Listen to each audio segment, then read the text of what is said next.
പ്രിയപ്പെട്ടവരെ, നിങ്ങൾക്കറിയാം, കഴിഞ്ഞ 2 ആഴ്ചക്കാലം മുമ്പ് ഇവിടുത്തെ മാധ്യമങ്ങളും ഇവിടുത്തെ അന്തം കമ്മികളും കൊങ്ങികളും എല്ലാം കൂടി എന്നെ ഒരു കമ്മ്യൂണിസ്റ്റുകാരനാക്കി. കാരണം എന്താ? ഞാൻ എന്റെ സ്ഥാപനത്തിൽ നിന്ന് 30 ലക്ഷം രൂപ CPM പാർട്ടിക്ക് സംഭാവന കൊടുത്തു എന്നുള്ളത്. അപ്പൊ എല്ലാവരും വിചാരിച്ച് ഒരാളെനിക്കൊരു മെസ്സേജ് അയക്കുകയാണ്, ഡോണ്ട് ഫൂൾ ദി പീപ്പിൾ, നിങ്ങൾ ജനങ്ങളെ വഞ്ചിക്കരുത്, അവരെ വിഡ്ഢികളാക്കരുത് എന്ന്. ഇപ്പൊ 2 ദിവസമായി ഇന്നലെ മുതല് നിങ്ങൾ വേറെ വാർത്ത കണ്ടു. ഇവിടുത്തെ മാധ്യമങ്ങള്, ചില ചാനലുകള് എന്നെ സംഖ്യയാക്കി, നീ നാളെ കൊങ്ങിയാക്കും. അപ്പോ പ്രിയപ്പെട്ടവരെ, നിങ്ങളൊരു കാര്യം മനസ്സിലാക്കണം. രാഷ്ട്രീയത്തിലേക്ക് എന്റെ അച്ഛനെയും അമ്മയെയും കൊണ്ടുവരേണ്ട കാര്യമില്ല.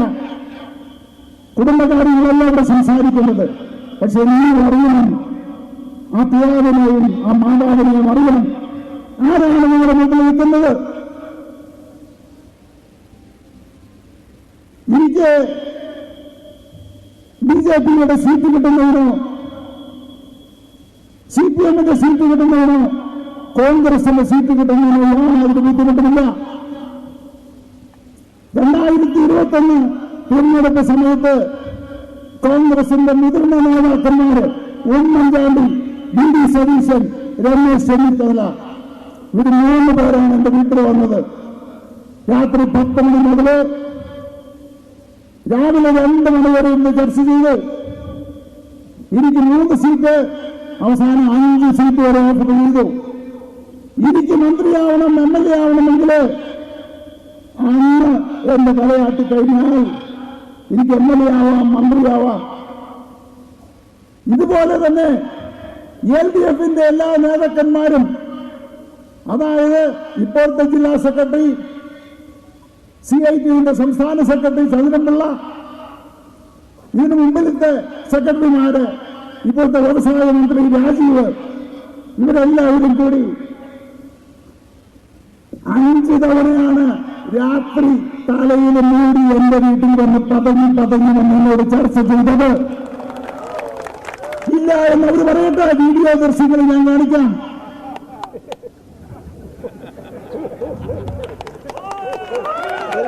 അപ്പോ പ്രിയപ്പെട്ട ഡിഫിക്കാരെ, സഭക്കാരെ, നിങ്ങളൊരു കാര്യം മനസ്സിലാക്കണം.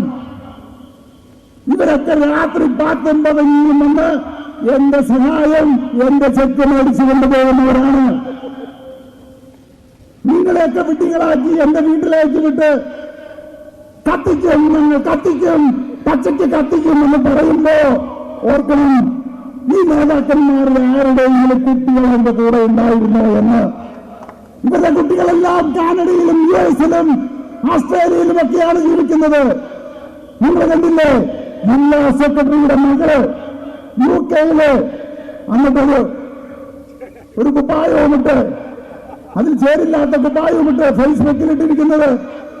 അപ്പോ വിധിക്കാരെ, പ്രിയപ്പെട്ട ചെറുപ്പക്കാരെ, ഈ അച്ഛനമ്മമാരെ വേദനിപ്പിച്ചുകൊണ്ട് നിങ്ങള് ഇവരുടെയൊക്കെ പിറകെ ഇറങ്ങിത്തിരിക്കുമ്പോൾ ഓർക്കണം, ഇവർക്കൊന്നും നഷ്ടപ്പെടാനില്ല എന്ന്. അപ്പോ ഒരു കാര്യം എനിക്ക് പറയാനായിട്ടുണ്ട്. എനിക്ക്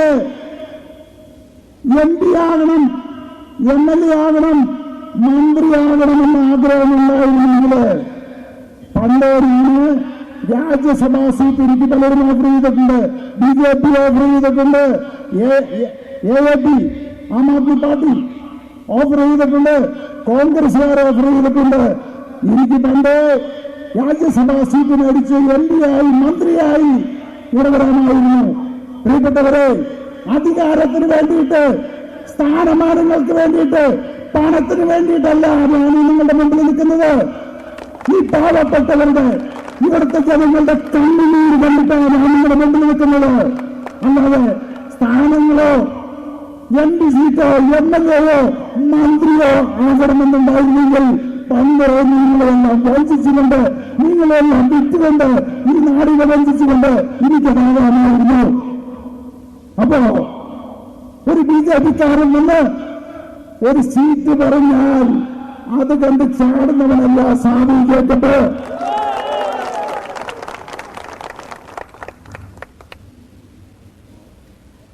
ഇന്നലെ രാവിലെ ഒരു ചാനലിൽ കാണുകയാണ്, സാധു ജേക്കബ് BJP സ്ഥാനാർത്ഥി എറണാകുളത്ത് നിന്ന് മത്സരിക്കുന്നു. എന്നെ ചിലർ വിളിച്ചു. ആ അങ്ങനെയാണോ? ഞാൻ അറിയില്ലല്ലോ, ചോദിച്ചിട്ട് പറയാം.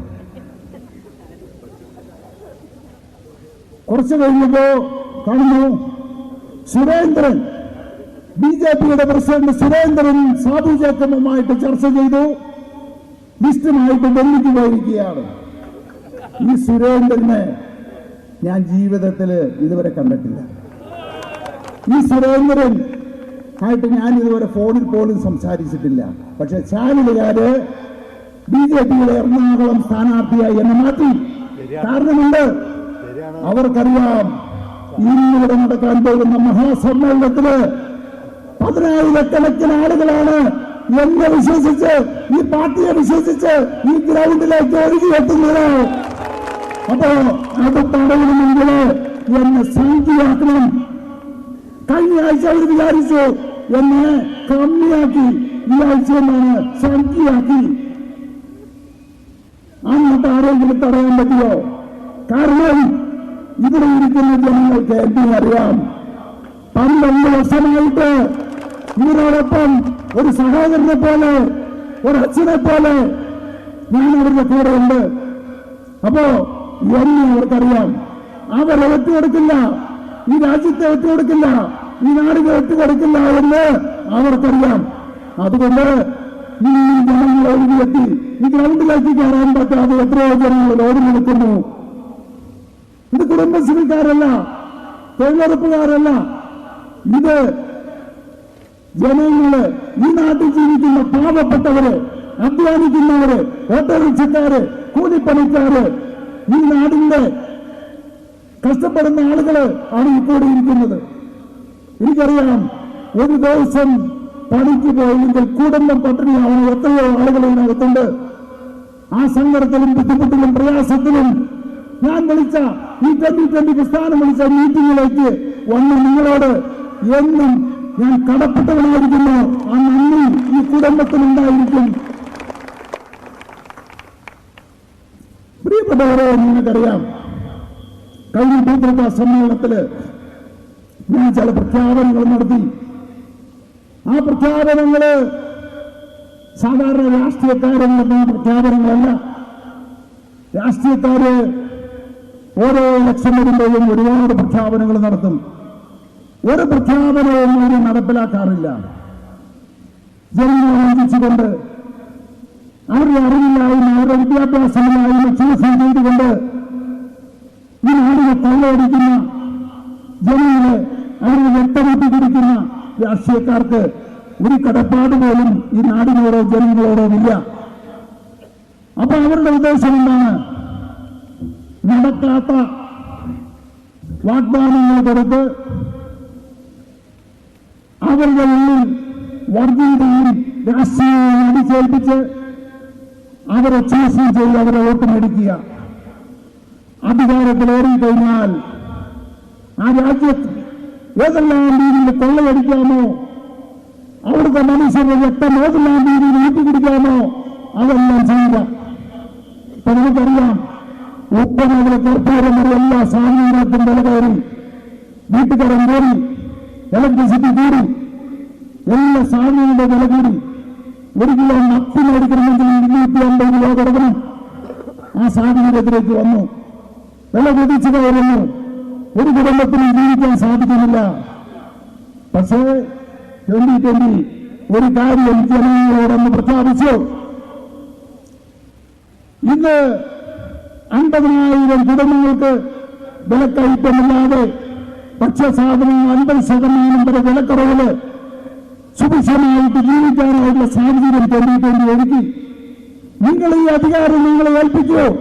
2020 ഏൽപ്പിച്ചു കഴിഞ്ഞാൽ ഈ കേരളത്തില് 3.5 കോടി ജനങ്ങൾക്ക് ഈ ഭക്ഷ്യസുരക്ഷ എല്ലാ പഞ്ചായത്തിലും ഇതുപോലെയുള്ള ഒരു സ്റ്റാള് നമുക്ക് സ്ഥാപിക്കാൻ സാധിക്കും. അതുപോലെ തന്നെ നമുക്കറിയാം, ഇത് മനുഷ്യർ ഏറ്റവും കൂടുതൽ ബുദ്ധിമുട്ടുന്നത് മരുന്നിന് വേണ്ടിയിട്ടാണ്. ഓരോ കുടുംബങ്ങളും 2000, 3000, 4000 രൂപയാണ് മരുന്നിന് ചെലവാക്കുന്നത്. കാരണം നമ്മുടെ രാഷ്ട്രീയക്കാർ മാറി മാറി ഭരിച്ച് നമ്മളെല്ലാവരും രോഗികളാക്കിയിരിക്കുന്നു. ഈ മരുന്ന് കമ്പനികൾ ഭീമമായ തുകയാണ് രാഷ്ട്രീയക്കാർക്ക് കൊടുത്തുകൊണ്ടിരിക്കുന്നത്. അപ്പോ അവരുടെ ലക്ഷ്യം വളരെ വ്യക്തമാണ്. പ്രിയപ്പെട്ടവരെ, ആ സാഹചര്യം മാറണം.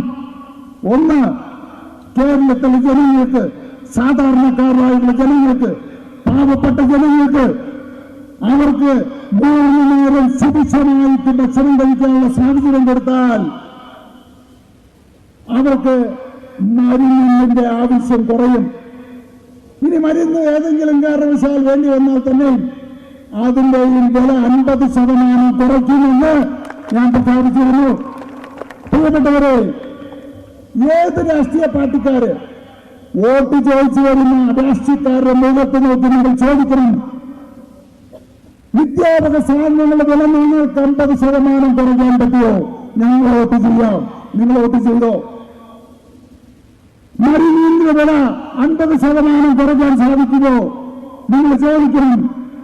അവര് പറയാണ് സാധിക്കുമെന്ന് പറഞ്ഞാൽ നിങ്ങൾക്ക് വിശ്വാസമുണ്ടെങ്കിൽ വോട്ട് ചെയ്യാം. ഇന്ന് എറണാകുളം ജില്ല നേരിടുന്ന ഏറ്റവും വലിയൊരു പ്രശ്നമാണ് മുല്ലപ്പെരിയാർ.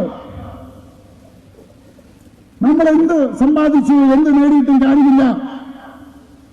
ഏതെങ്കിലും ഒരു ദിവസം മുല്ലപ്പെരിയാറിന് എന്തെങ്കിലും സംഭവിച്ചു കഴിഞ്ഞാൽ ഈ ഇരിക്കുന്നതിൽ എത്ര പേര് ബാക്കിയുണ്ടാകും? നമ്മുടെ കുടുംബങ്ങൾ ഏതെങ്കിലും ബാക്കിയുണ്ടാവുമോ? 6 ജില്ലകളിലെ 96 ലക്ഷം ജനങ്ങള് 1 മണിക്കൂർ കൊണ്ട് ഈ ഭൂമിയിൽ നിന്നും നാമാവശേഷമാകുന്ന അവസ്ഥയിലേക്ക് പോകും. എന്തുകൊണ്ട് നമ്മൾ ഭരിക്കുന്നവരെ ഒരു പരിഹാരം കണ്ടില്ല? പ്രിയപ്പെട്ടവരെ, 2020 അധികാരത്തിലേപ്പിക്ക് മുല്ലപ്പെരിയാർ ഡാം, പുതിയൊരു ഡാം പണിത് നമുക്കെല്ലാം സുരക്ഷിതമായിട്ട് ജീവിക്കാവുന്ന സാഹചര്യത്തിലേക്ക് 2020 കൊണ്ടുവരും. അതുപോലെ പല പ്രഖ്യാപനങ്ങളും നടത്തി.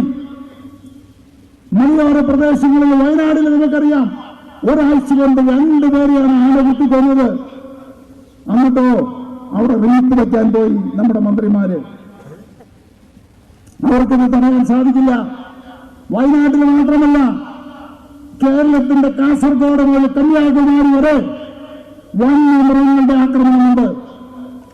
എത്രയോ ആയിരക്കണക്കിന് ആളുകൾ വന്യമൃഗങ്ങളുടെ ആക്രമണം കൊണ്ട് മരണപ്പെടുന്നു. എത്രയോ കുടുംബങ്ങള് അവർക്ക് കൃഷി ചെയ്ത് ജീവിക്കാൻ പറ്റാത്ത സാഹചര്യത്തില് ആത്മഹത്യ ചെയ്യുന്നു. കാരണം വന്യമൃഗങ്ങളുടെ ശല്യം കൊണ്ട് കൃഷി ചെയ്യാൻ സാധിക്കുന്നില്ല. എന്തുകൊണ്ട് നമ്മൾ ഭരിക്കുന്നവർക്ക് തടയാൻ സാധിക്കുന്നില്ല? 2020 വരട്ടെ, 300ഓളം കിലോമീറ്ററുകള് ഫെൻസിംഗ് നിർമ്മിച്ച് ഒരാനയും ആരെയും കൊള്ളില്ല. 2020 അധികാരത്തിൽ വന്നു കഴിഞ്ഞാൽ തീരദേശ പ്രദേശങ്ങളില് കടൽ കൈയേറ്റം 250 കിലോമീറ്റർ ഉണ്ട്. മഴ തുടങ്ങിക്കഴിഞ്ഞാൽ എല്ലാവരും എല്ലാം കയ്യിൽ കിട്ടിയതുകൊണ്ട് പലായനം ചെയ്യുകയാണ്. എന്തുകൊണ്ട് രാഷ്ട്രീയക്കാർക്ക് പരിഹാരം ഉണ്ടാക്കാൻ സാധിച്ചില്ല? അവർ പരിഹാരം ഉണ്ടാക്കില്ല. അവിടെയും 2020 പറഞ്ഞു, 2020 അധികാരത്തിലേക്ക് 250 കിലോമീറ്റർ കടൽ കുത്തി നിർമ്മിച്ച് നിങ്ങൾക്കെല്ലാം സമാധാനമായിട്ട് സുരക്ഷിതമായിട്ട് കിടക്കാനായുള്ള സാഹചര്യം ഉണ്ടാക്കി തരാം എന്ന്. ഇനി